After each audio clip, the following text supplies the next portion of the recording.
Ce qui m'intéresse, c'est vraiment avoir une vision globale des enjeux dans le secteur médical.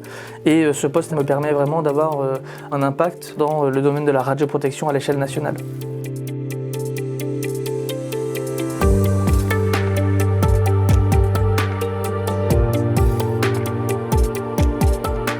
Je suis inspecteur de la radioprotection. Je suis titulaire du diplôme de master en ingénierie de la santé, parcours radioprotection à l'université Grenoble-Alpes. C'est venu comme ça, c'est vrai que ça m'a tout de suite plu, ce domaine de protection des personnes, de l'environnement. J'ai vraiment décidé de m'investir pleinement dans cette formation dès que j'ai appris qu'effectivement les professionnels qui donnaient des cours dans cette formation étaient également très qualifiés et reconnus pour leur expertise certaine. Alors on a des stages, l'équipe pédagogique du master nous met en lien avec différents intervenants qui viennent de différents établissements reconnus en France et même au niveau européen. Aujourd'hui, je suis à l'autorité de sûreté nucléaire et de radioprotection. J'ai à ce jour du coup le poste référent national pour les pratiques interventionnelles radioguidées. Dans 20 ans, je me vois effectivement à la SNR, mais en chef de pôle par exemple nucléaire de proximité ou chef de division. C'est des métiers très humains avant tout. On voit beaucoup de personnes, c'est un petit milieu mais où tout le monde se connaît. Avec le master de radioprotection, on obtient un niveau équivalent à un ingénieur en radioprotection qui est très prisé effectivement dans plein de domaines comme l'industrie, la recherche, le médical ou encore même le nucléaire.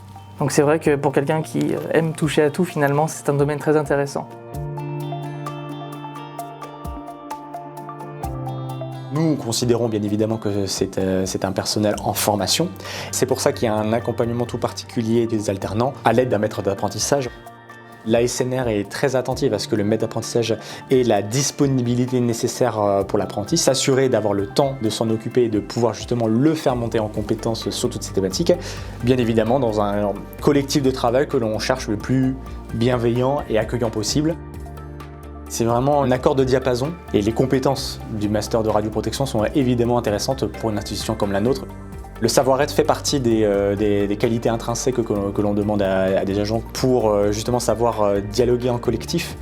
En 2023, nous avons eu 23 contrats d'apprentissage qui ont été terminés pour justement allier la formation avec un parcours professionnel et ainsi pouvoir aussi les embarquer dans un processus de recrutement potentiellement à l'issue. Il y a bien nombre de personnes dans l'autorité de sûreté nucléaire et radioprotection qui ont fait une carrière très longue au sein de notre autorité pour justement avoir cette compréhension fine de la sûreté nucléaire et de la radioprotection.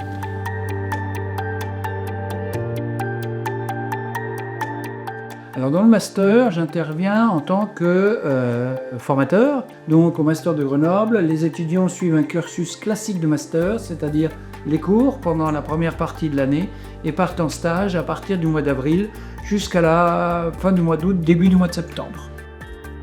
Alors pour la recherche de stage, le conseil pédagogique a la possibilité de faire des propositions de stage avec des gens qu'ils connaissent. Actuellement, l'insertion dans le marché du travail est relativement aisée.